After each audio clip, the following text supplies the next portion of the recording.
Я рад, что, несмотря на то, что сегодня выходной день, достаточно была сложная суббота, все устали, вечер, завтра наверняка у многих много дел. Тем не менее, вы сегодня здесь и дождались нашего гостя, которого вы наверняка уже успели изучить в наших пресс-релизах, в наших роликах на YouTube, на веб-сайте. Я очень рад, что сегодня, несмотря на погодные условия, он смог к нам приехать, и он сегодня вместе с нами в зале.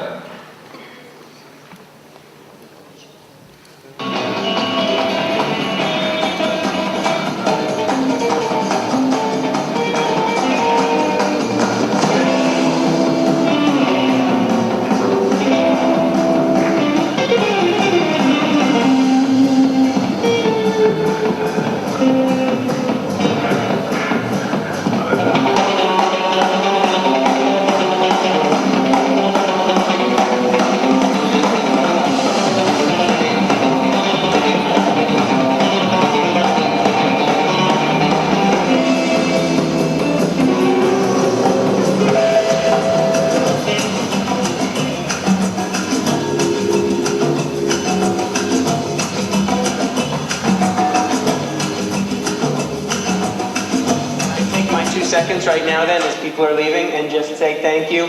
It's been an incredible weekend. The engineers who are here working for the last however many days, it's been amazing. Thanks a lot. Let's go drink some beer. We're live tonight. We did it. What an amazing weekend. Khalil was right. We should have pushed for this. We did, and we're there.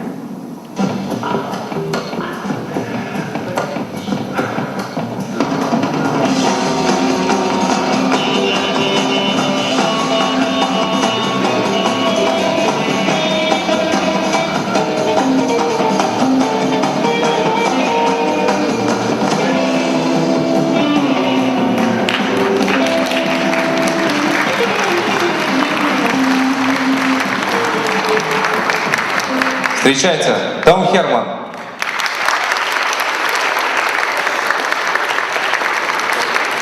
Tom, I'm really pleased to meet you here at Minsk tonight. I wish you a good presentation. So, I have not seen that clip before. But thank you for showing it. It's great to be here today. This is my second visit to Minsk, and fun to have an opportunity to meet so many people. Meet so many interesting businesses and have a chance to talk about some of the experiences that I've had. So thank you for coming today. I think I need this. So my name is Tom Herman. I'm a partner at Kit Capital. I'm also currently acting as the Chief Operating Officer for a company called Dashbit. And I'll tell you a little bit more about that. I have the lucky distinction to have had my personal failure displayed to the whole world in a movie. So that's it's a double-edged sword. I have the opportunity to talk to you because of the movie, not so much because of the failure, but you have heard from many people tonight that the experience of failure is something that you can learn a lot from. And that's what my presentation is about. So the movie was originally intended to be used as a study case for schools. That wasn't what it ended up being. It was really more of a movie about two people that had a friendship and started a business together. And ultimately, here I am using it again as a business tool. All of the lessons that I'll be talking about today are documented in some form in the movie. But in addition to that, I'll be drawing from some of the other businesses that I've been involved with, some of which have gone public, and others of which have either succeeded or failed to different degrees. And I welcome questions as we proceed through the process. So, as the trailer indicated, we started GovWorks in 1998. And it was a product that was designed, it was really one of the very first products for government. And when you really think about it, what is your personal interaction with your government? It's an exchange of information and it's an exchange of money. There's almost nothing else that you do with government. Maybe you get a license plate for your car or a driver's license, but really it's exchange of money and information. And the internet is perfect for that. And at the time, no one had done it yet. So we had a lot of products, and that's one of the problems. You'll see we had products for paying fees and fines, and products for permits, and products for surveying. There was even a product called GovLove at some point that was for helping government employees meet their match. Just about everything that you can think of. And the company grew very quickly. We raised $60 million in the first year, and in the course of 24 months we hired almost 300 employees. One of the highlights, of course, was our first Belarusian employee, which is the reason that I'm here. Sergey from Oxygile, the CTO of Oxygile, Sergey and I worked together at a summer camp, and he was our last hire at GovWorks. He came in to take apart all the computers and sell them all for scrap. That was the last thing that we did. And that's how I ended up being in Minsk today. As you can see, the hiring of 300 employees was almost as rapid as the firing of the same 300 employees and the sale of a company through bankruptcy. So we learned lessons in a lot of different areas, and I'm going to focus on a few. Let me start by asking, how many of you out here would consider yourselves entrepreneurs? So a few. How many of you have run your own business, or your parents have run their own business, or have a desire to run your own business at some point? So a lot more. I generally can get about half the audience. In the United States, small business is one of the primary drivers of the economy. And so many, many people and many families are involved in small family-owned businesses, or in some cases, larger businesses. So on the strategic front, I think one of the most important lessons that I learned through the process of GovWorks, and through all of the other businesses that I've been involved with, was the idea of focus. I just mentioned 5 or 6 products that we had at GovWorks. It was really a problem. We were not able to focus on the core product, which was a payment processing engine for paying permits and fines and other government-related transactions. We did so many other stuff, so many other products, and so many other things with a limited team and limited resources, we were not able to succeed. And I see that again and again with companies that I work with. I even make the same mistake frequently and have to remind myself, we're thinking about, we're working on Dashbid and we're focused on our core auction engine, and then someone has some great idea about something that we could be doing, and you have to remind yourself, if you don't focus on one thing, you're going to fail at many things, and better to succeed at one than fail at many. So many companies lack focus, and that's the #1 lesson. I think that you see it in the movie, but certainly I've seen it in just about every company that I've worked with. Another thing that I see frequently from leaders of companies is they don't spend enough time communicating with their employees. And that can happen whether it's someone that's working for you as a part of your company, or it can happen if you're working with an outsource firm in Belarus, for example. If you don't make the time to actually interact with your employees, there's so much work to do that you're just head down, getting it done, writing your specs, pitching your company, then things aren't going to get done the way that they should, or the way that you want them to. So it's amazing how frequently leaders of companies don't make the time to sit and talk with many, many of their employees, and not just the top 3 or 4 employees in their company, but many of them. So one of the things that we did right at GovWorks is we identified a mass problem. There are, in the United States, 350 million people. They all interact with local government at some point in their life. It's a mass problem. And the solution, Government Online, is very scalable. And that's one of the things that you should be looking at as you think about the businesses that you want to start. Is there a mass problem, and is the solution scalable? IT outsourcing is not that scalable of a solution. It's very human intensive. It doesn't mean that it's not a good business, but it's very challenging to scale. So some of the human resource lessons. I should ask another question. How many people here have actually seen the movie? So a very small number of people. Okay, that helps in the process. One of the things that you'll see in the movie is there is very rapid hiring process.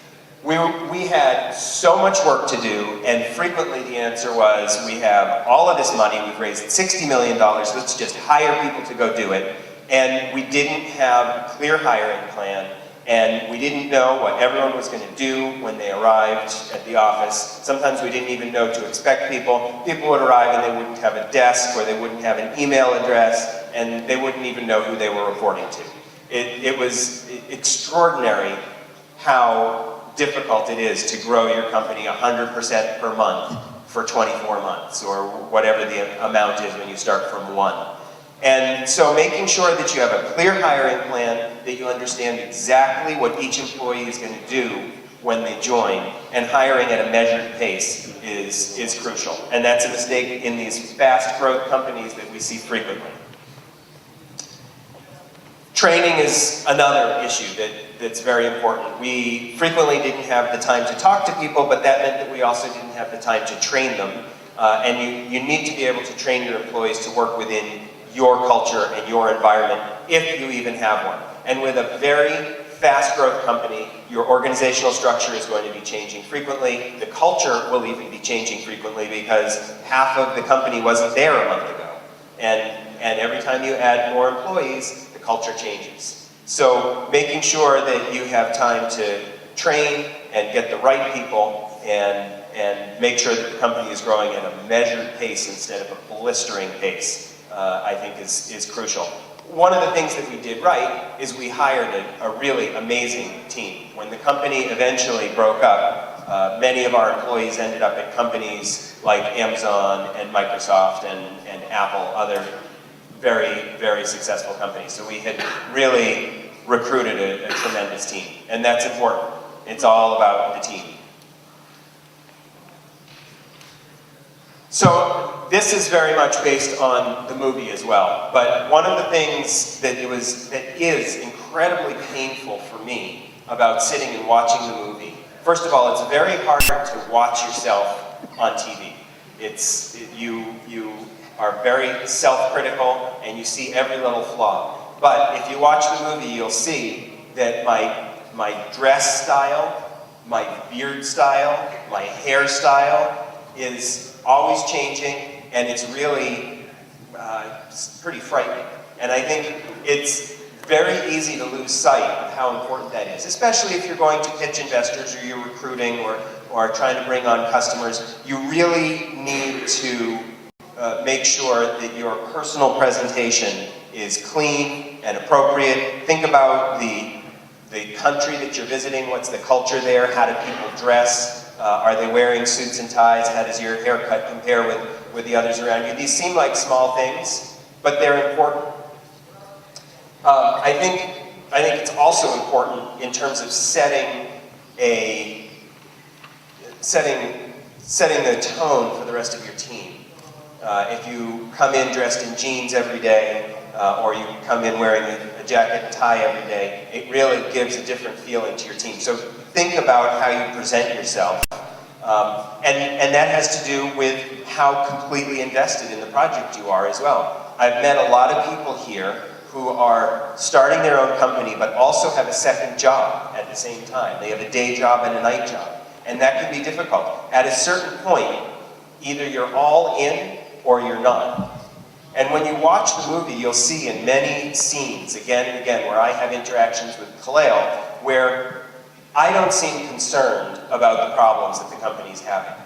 And that's really a problem, because if you project that, then other people within the company will pick up on it, and they'll have the same attitude. So the last thing on the style front is that employees really care about having a leader that cares about them. And one of the things that I've found the most satisfying in my career is finding people on my team that I can help to grow into their positions and grow as engineers and managers and so forth. I find that very satisfying, and I also find that it helps all of the employees to see you as a leader if you're able to do that. And many leaders don't do that. They're just out doing their thing and they don't worry about the team. They leave that to someone else. But I think that's a really key part of being a leader of a team. So what are some of the financial lessons that we saw through the process? Well, one certainly is around budgeting. And again, you see people missing parts of their budgets. The budgets aren't realistic when they get started, and then they run into problems and they have to raise more money, and that is definitely something that you can avoid early on by doing realistic budgeting. And it fits right in with the idea of projections. You want to have projections, financial projections, that are achievable. Yes, you need to be aggressive, and yes, you need to, if you say you're only going to make $3 million in your third year and you're trying to raise $500,000, it's tough. You gotta have an aggressive yet realistic projection. And then when you get an investor, you're gonna have some way of possibly meeting those projections. So don't put projections that are completely unrealistic, which is exactly what happened with GovWorks. We had projections that we didn't even come close to meeting because they were based on an idea of raising money, not on the idea of having a successful company. Another lesson that I've learned even more recently is the lesson around valuation. When I joined Dashbid, the current company that I'm helping, they had finished a round of $3 million of financing at a $16 million valuation. It was nonsensical. It was completely crazy. And when they needed more money, their investors were very upset that we needed to, or that I suggested that we should go back to the market and have a down round. I said, we're never going to raise money at $16 million. We have to go and offer the company to raise another $3 million at a $7 or $8 million valuation. And the investors had two reactions to that. First, they said to themselves, well, gosh, this guy is basically telling me I was stupid.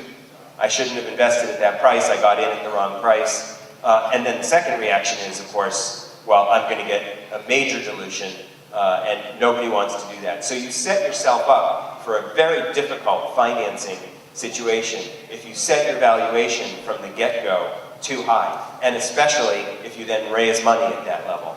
But even if you don't raise money, it's hard to go to someone and say, I want $16 million value for my company, and then you end up closing financing at $2 or $3 million. The spread is too great, and I often see companies asking for valuations that make no sense, especially companies that are pre-revenue. So what did we do right at GovWorks that you saw? We raised a lot of money, and we did it at a very high valuation, which is good for us as founders, but also at a steadily increasing value. And our last round of financing was well in excess of $100 million valuation. Okay, so some of the marketing lessons. If you saw at the beginning of the movie, we had initially had the idea of building a company targeting consumers. And we realized that probably a better business model was to target governments and offer them a government solution. So we changed. And we said, we're going to build software for governments, we're going to work with governments, it's going to be great. But then, we weren't able to raise money on that type of a model. There aren't enough government entities, the financial models didn't look good enough, so we decided to change again. Well, there's 350 million Americans, that makes for a really good financial model, if you consider that you can maybe sell services to all of them. It's an endless number of potential customers as opposed to several thousand city governments. So we switched. But then we ran into problems because none of the governments wanted to work with us if we wanted to work directly with their constituents. They didn't want us to get between the government and the government's citizens. They said it's our job to have a relationship. You can give us software, but you can't have a personal consumer-related relationship with our constituents. So we had to switch back again. And you see that laid out quite clearly in the movie that we're changing strategies and changing strategies. And that's really a major problem. The other thing that we did on the marketing front is we spent a tremendous amount of our money in the marketing budget marketing to investors. We bought ads in the Wall Street Journal, and we ran ads in the Wall Street Journal that were not very complimentary to governments, the people that we needed to work with. We were trying to raise money, so we had these ads, and we said, government sucks, work with us, and then government said, whoa, we don't want to work with someone who's bad-mouthing us. So being careful about who you're marketing to and who your primary customer is very critical. And that was a mistake that we would not have been able to recover from if we didn't have a lot of money available to continue to build the business. So one of the things that we did really well is we built a brand in GovWorks. And I think one of the reasons that we did it is we had an incredibly strong leader in our marketing and branding department. He had great experience building other companies, and the brand and the logo still remain today, 10 plus years after the company went out of business. Okay, so one of the important operational lessons I think to take away is that your success as a business is generally a result of your success in your ability to operate your business. It's surprising how little it can have to do with the actual product and how much it can have to do with how you operate on a day-to-day basis. Is your company structured properly? Are the right people reporting to the right people? Do you have the right kind of process on a day-to-day basis? Even if you have a great product, if your company isn't structured right and doesn't operate in a successful fashion, the product is not going to be successful. And one of the ways to achieve that is to add people with experience early in the process. One of the things that you see again and again in the movie is that our product changes. We have, before we even finish or launch a product, we're changing what we're doing. We're buying another company. We're executing a different strategy. And I see that again and again with startups as well. They get started, they're not getting necessarily the traction that they had hoped to get with a certain product, and so before they finish it, they try and find something else to do, and they change directions.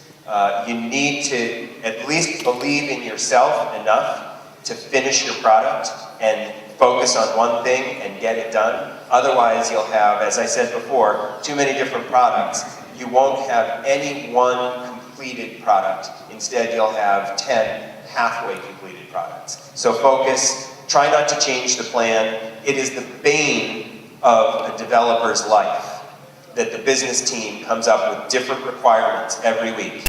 And as an engineer, I'm sure you've had this experience. The business team comes and says, hey, last week I wanted this, but this week, what I need, it's a little bit different, so change what you're doing. And then you have to go back and start over again. And it's a somewhat endless cycle. But when I speak to entrepreneurs and business people, I try and impress upon them how important it is to make sure that your engineers have a set product plan and you give them the time to go and execute it before you change the plan. So one of the things that we did well, that we did right at GovWorks, and one of the early successes that I had as an entrepreneur, was managing the transition from building products to operating products. So we spent a year building our payment processing product. And then one day we said, okay, it's time to launch the product. And we realized we had a very, very different business. In the old business, the engineers could come in any time of day, and they could work 12 hours or 14 hours and go home at 2 in the morning and eat pizza and drink beer, and it didn't matter as long as they met their goals. But when we turned the switch and became a company with a live product, we needed to be sure that the product was running 24 hours a day, 7 days a week, and it's a very different culture. It's a culture of having a beeper on your, or it was at the time, of having a beeper on your belt and knowing who to call in the middle of the night if something went wrong, and how to maintain servers all the time. It was a very different culture, and I think a lot of companies will build a good product and then maybe don't know how to operate it as an ongoing business on a day-to-day basis. Okay, so there's a few things on the board side. You saw, or if you saw the movie, you would have seen there was a part of the movie where Khalil, the CEO, and I are arguing about whether or not I want to be a co-CEO or I want to be a CTO or what my role should be. But if you're founding a company with a partner, it's very important to understand what your role is. And for me, at the time, I wanted a role that gave me an opportunity to have strategic leadership. And yet, I was not on the board of directors for the company.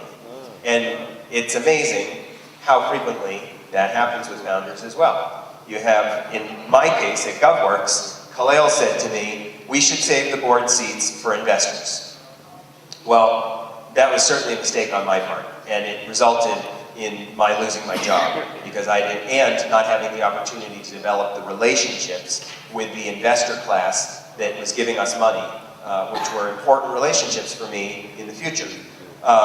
So make sure to keep a board seat.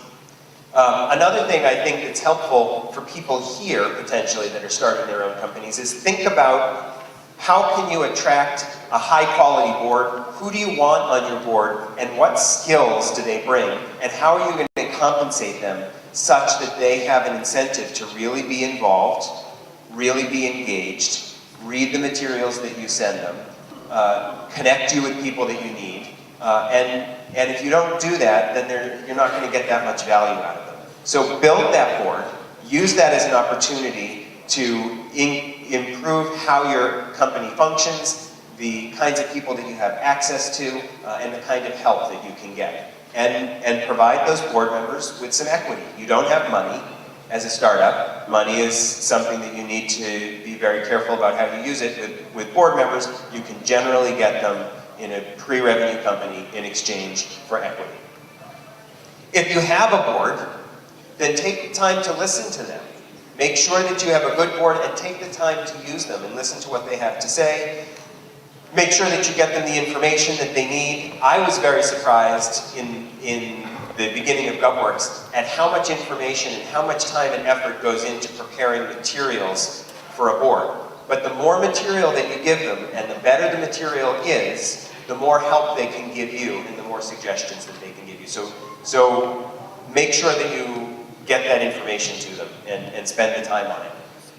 And then, of course, you don't want to surprise them. If you've got bad news coming down the pipe, they're the people who can most likely help you. You're not going to probably be able to fix all of the problems yourself. So let them know, see if they have suggestions, see if they can help. They're probably already invested in the company, so they're going to want to see you succeed. And there's no shame in showing the problems. I think the shame is in not sharing what the problems are. So what did we do right at GovWorks? We were able to recruit a very high-profile board with lots of connections. We had former mayors, we had former hedge fund or current hedge fund managers, we had the CFO of JP Morgan Chase, a lot of very high-profile people that were able to connect us with the cities and towns that we needed to get business from, and connect us with technology resources, and connect us with money.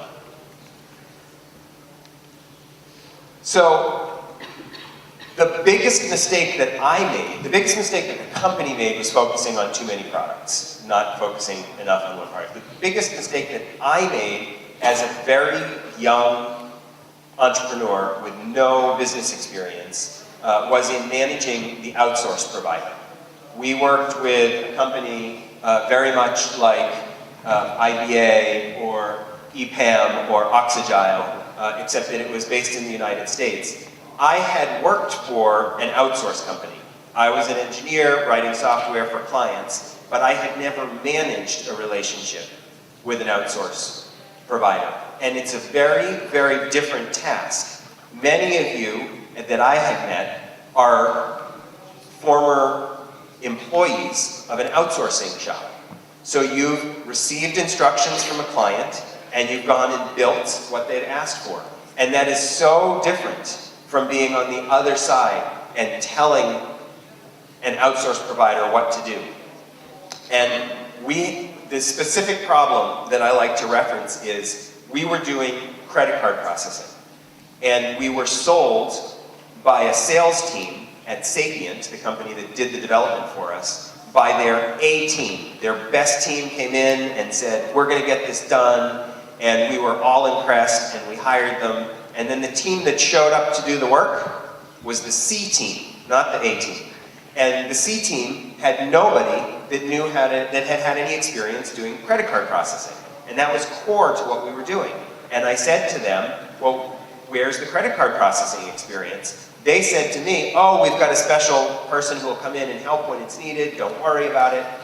And I was too young and too immature to know that that was the time for me to say, hey, no, we're paying you $6 million to build this product for us. You are going to get us the credit card processing expert on the team every day. That's the core function. And it's very easy to, if you're working with an experienced outsourcing firm that has confidence and knows how to operate profitably, and you don't have that confidence or that experience, it's very easy to not insist on what you need. And that was my problem. I didn't insist. I didn't even realize that I should insist. And so we ended up with a team that had no credit card processing experience. So call out the problems. Now, when I work with Oxagile, if there's a problem with the project manager, I go to the leadership and I say, bring me a different project manager. I need someone that I can have a good relationship with, someone that understands the business case, understands my way of working, and is going to be a successful partner for me. And if this isn't the person, bring someone else. I'm paying you, so bring me a leader that's going to work out properly. And for all of you that are making the transition from being a provider to hiring a provider, think about how do you do that? Because it's different. So that's the outsourcing side. On the documentation side, many executive teams don't take the time to look closely enough at the product in advance. And then, when the product is ready for launch, they say, wow, this isn't what I expected. Force your executive team and yourself to do the documentation, to be active in the change request process. Use tools to do it. I know everyone here has been talking about the agile development model, and so you probably already use products like Jira and so forth, but use them as a company that's hiring outsourced services as well, and insist that the team that you work with does the same thing. I'm currently working with a team in India as well, and they keep trying to manage our project with spreadsheets. It's ridiculous, it doesn't work. And if I could get rid of them, I would, but the company has been developing this software for a while, and it's going to take some time before we can separate ourselves from the team. So, documentation. I also spend a lot of time as an entrepreneur developing software products, thinking about the architecture and platforms that I'm going to use. I want to make sure that the products are scalable, that there are resources available. You know, if you're going to use Groovy Grails, then make sure you can find Groovy Grails developers, and make sure that the product and the platform that you're working with is going to have a future. Because too many times, and it happened specifically at GovWorks as well, we got on a content management system that eventually ended up not going out of business, and we were stuck on this legacy platform. So really think about that. Scoping speaks again to the idea of focus, making sure that you're able to launch a product. So if you're building a product in the travel industry and you want to get 5 or 6 things done, make sure that you focus on the core pieces of your product that's necessary to actually get to market, or actually demonstrate the product to an investor. Don't bite off more than you have the resources or time to get done. Another scene in the movie that I like to talk about is the scene where the executive team is testing our search functionality before we launch the product. And someone types into the search engine, how do I pay a parking ticket? And the search engine comes back and says, the mayor of Austin, Texas is, Frank Speeding. And everyone groans. Well, this was 13 years ago. We had no business trying to write software that would do natural language query on an unstructured database of information about cities and states across the United States. It's only in the last year that Google and Apple, through products like Siri, have started to give any kind of sensible answer to a natural language query. We were doing stuff that made no sense and had nothing to do with our core business. But what we did do is we were able to build, eventually, a portal that allowed people to make payments to state and local government online. And it was the first one of its kind. So the movie is about two friends who start a business together. And I always get the question, do you recommend working with friends? And it's a double-edged sword, but I do, for sure. Starting a company is a tremendous amount of work. You're going to be up late at night, you're going to have lots of highs and lots of lows, and you're going to work really hard. So you might as well do it with someone that you know, someone that you like spending time with, and someone that you already potentially have experience working with. You also need to be careful though, because again, as you see in the movie, there can be serious downsides to working with friends. You can put your relationship at risk, and it can be very difficult to hold your friends accountable.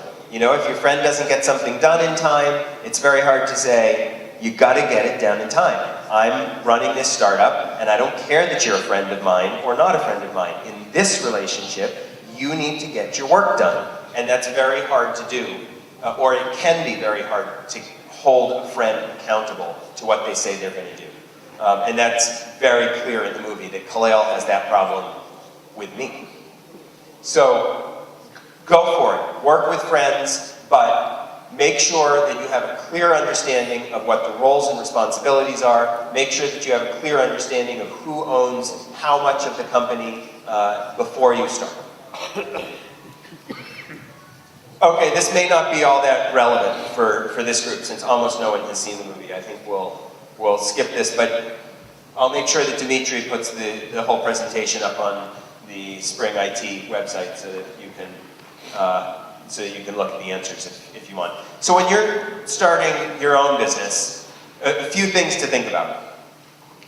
First of all, it's very hard to work two jobs. And when I said before, you need to be all in, this can be very difficult to do when you have two jobs. But it's one of the things that you're going to have to consider. Try working for another startup. Get some experience with another startup, see how it goes, learn about the process. That helps a lot. And some of the things that entrepreneurs really don't have a lot of experience with and are crucial because you have to wear so many hats as an entrepreneur. You've got to be a developer, you've got to be in the HR department, you've got to be the marketing department, you've got to be the PR department, you've got to be the finance department. It's really important for you to have a sense of some of the skills associated with accounting.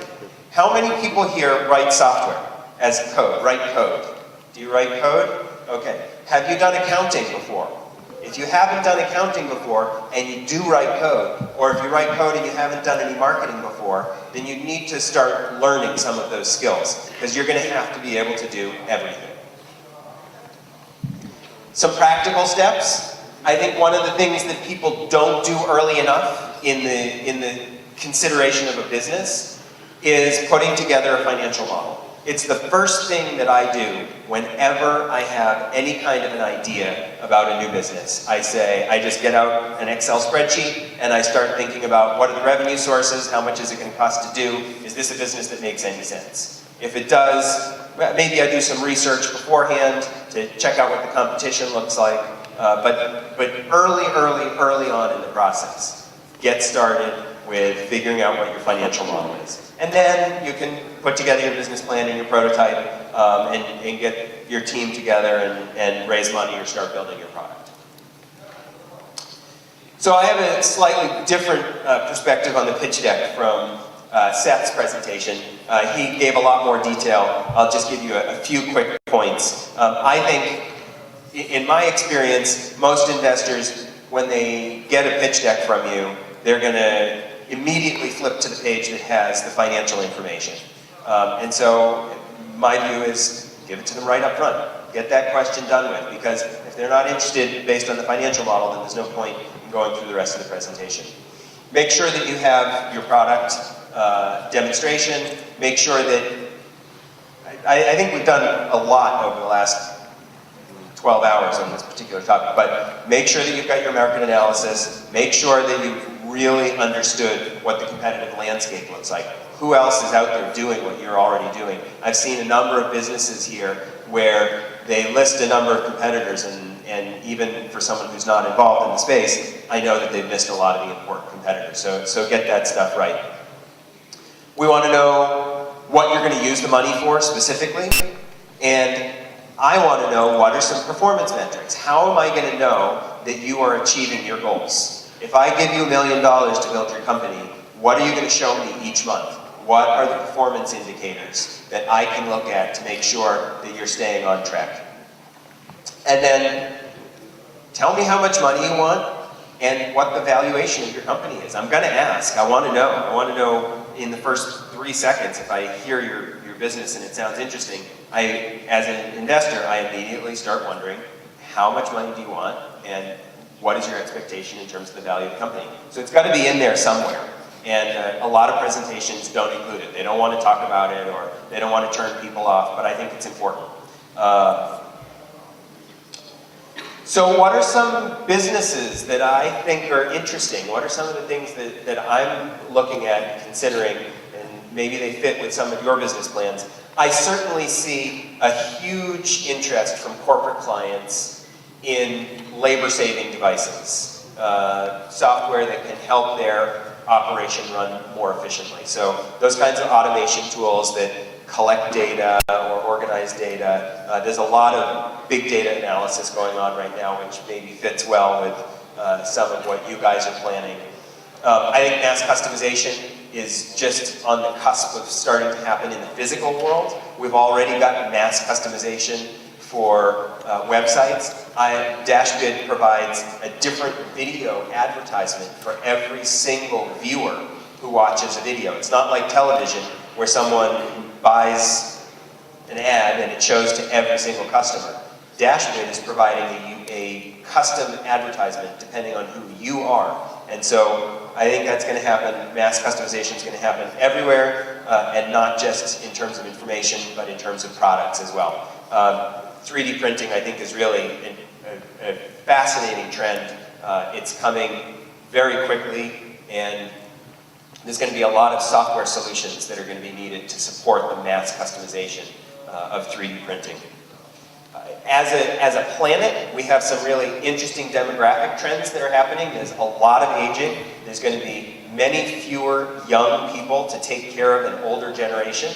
And there's going to be a lot of opportunities in software and how you apply software to medicine and healthcare in general. I think that's a really interesting space. And for me, developing countries remain a really interesting way to validate products. There's a lot of, we heard about cloning. Someone asked John about cloning business models from the United States. I think it's a very interesting model. There's a lot of places that need these products. I do a lot of work in Latin America, and in the hospitality industry, for example, there's a lot of disorganization. There's very little information available in a means that you can actually use. So while that's not the case in the United States, there's an opportunity in Latin America and potentially here as well. So kick capital. Another question I heard from people today is, if I have my pitch deck, how do I get access to the market? Well, one way is you can send me your pitch deck. I'm very interested in hearing about your business plans and would like to either fund you or help you get funding. So send it along to me. I'll give you my contact information in a moment. And very briefly about Dashbid, we are building real-time bidding engines for video advertising. It's an interesting business. We're definitely hiring, so if you're an engineer, please contact me as well. I'd love to know who's available and who has experience either in the video space, online video space, or the online advertising space. So I'm going to leave you with one thought. Many, many, many businesses fail. New businesses fail. It's much more common that you would fail than you would succeed. So I like to say, let the journey be the reward. Enjoy the process of building a company. That if you don't love what you're doing and you're just doing it for the financial gain at the end, just be aware that most companies don't succeed. So enjoy the process. It's great fun building things. I love building products, building companies, and want to make sure that as you're out here doing this yourself, that you have a realistic goal in mind. And with that said, you have my email address, and you also have my LinkedIn profile. Connect with me on LinkedIn. You'll see updates if I'm hiring or working with companies that are hiring, and it'll be a great way to stay in touch. So with that, maybe we'll move to questions.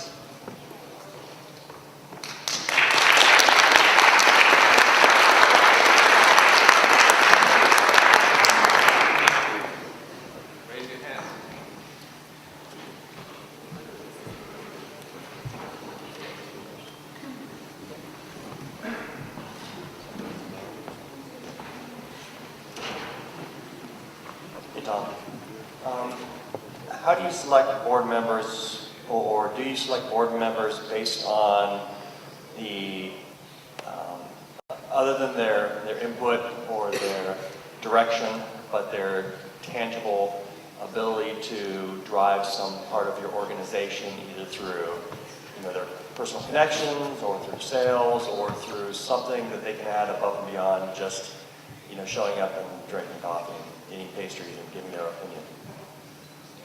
So for sure, the board is a great opportunity to build your business, and every board member should bring something very, very specific and tangible. They need to either bring money, or they need to be ready to roll up their sleeves and work. And that work could mean opening their Rolodex, connecting you with people that you need and don't know. It could be helping you design your technical strategy, understand how your database design fits with your business strategy, help you to do any marketing, branding, but they should really be ready to roll up their sleeves and work. If they're not bringing money, then they need to be able to give something very tangible. Hold them accountable and compensate them. You're going to give them some stock and have an agreement with them that specifies, I'm going to give you equity, and this equity is going to vest based on your giving me value back. Try your best to make that happen, just as you would with an employee. Other questions?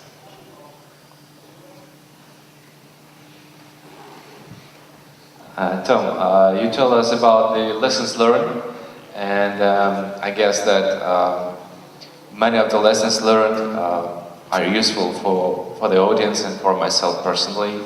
But my question is, do you really use the lessons learned in your recent experience? And can you say that right now, compared to the past, when the .com movie was actually filmed, you don't make mistakes? And if you really don't make mistakes or do mistakes, how do you manage that? So, I don't make any mistakes anymore.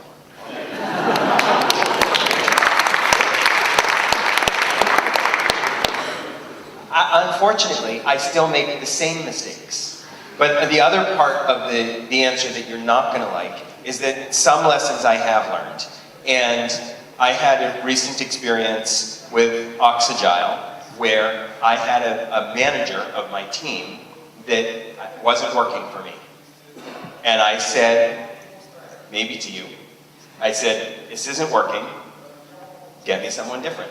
So there's this very specific example of a mistake that I've made in the past. And by the way, Oxygile got someone different, and that new project manager is fantastic. I brought him a bottle of scotch to appreciate the work that he's been doing.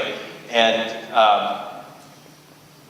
that's the short answer. I do make some of the same mistakes, but I try not to, and I do go back to the lessons of management, of outsourcing, and the lessons of focus frequently with Dashbid again and again, we have opportunities to keep ourselves focused. Thank you very much. Do you have other questions? Yes. Tom, how big was your company and how old was it when you received the first round of financing?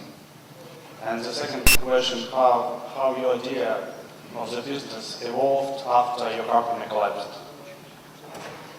Okay, so the first question was how big was the company? And how old when you received the first round? So when we received our first $700,000, I think we were 3 or 4 months into the process. We had no product. We just had a business plan, and we probably had 3 or 4 employees. At its largest, it was 280 employees, and we were doing less than $1 million a year in revenue.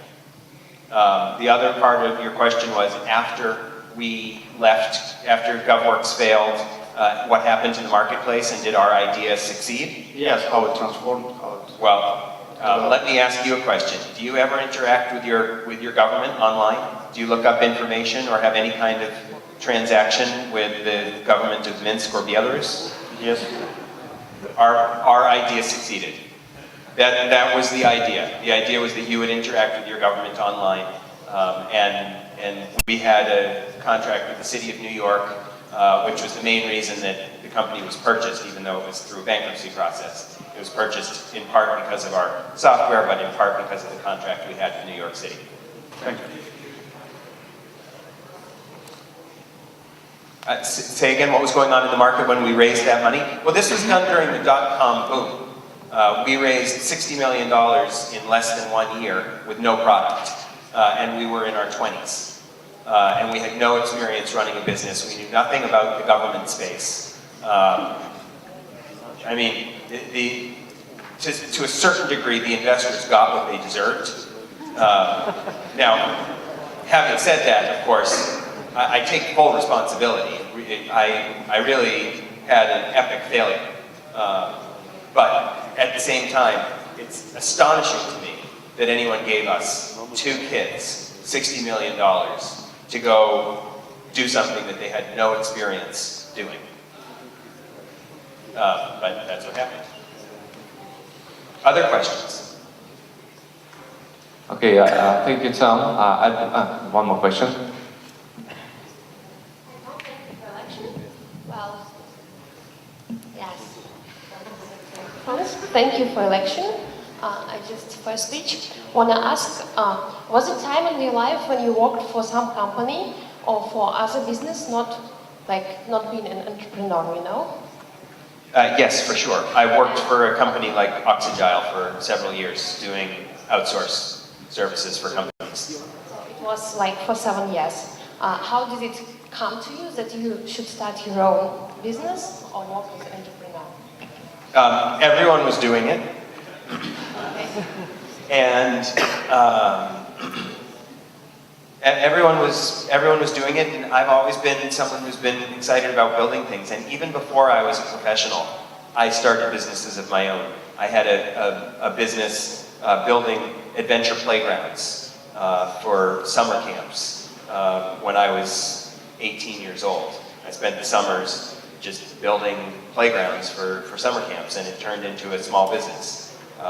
Didn't go for a long time. I eventually went to university and stopped doing it, but I mowed lawns as a kid. So I've always had a desire to build companies and be an entrepreneur. Okay, thank you. And one more question in relation to the topic. Some people, they consider it's better to work for huge companies and managing really great projects, you know, because it's a huge budget, financials, everything. And some people prefer to work for small companies or just for their own business. But I strongly believe if you make your own small business, you never have such great opportunities like huge companies give to you to work. I mean, with huge projects, with huge financial, you know, everything. So what do you think?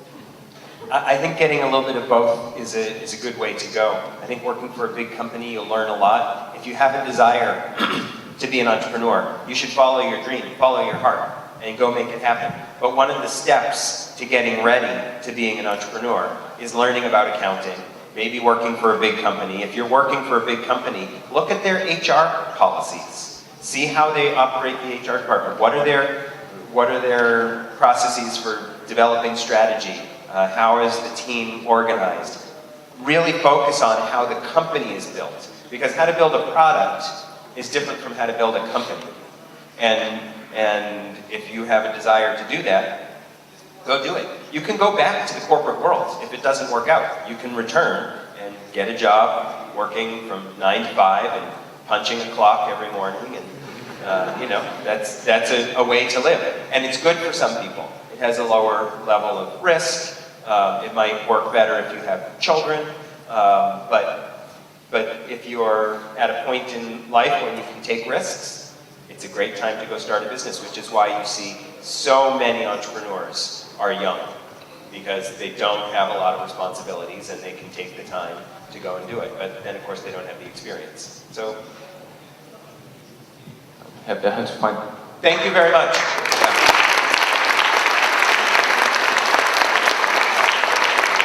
Thank you very much, Tom. I believe that the main outcome from this presentation is that Tom just showed an example that even if you have a huge failure, you should never give up. You always have a chance to start something new, to enjoy the journey, right? So let the journey be the reward. Tom, thank you very much.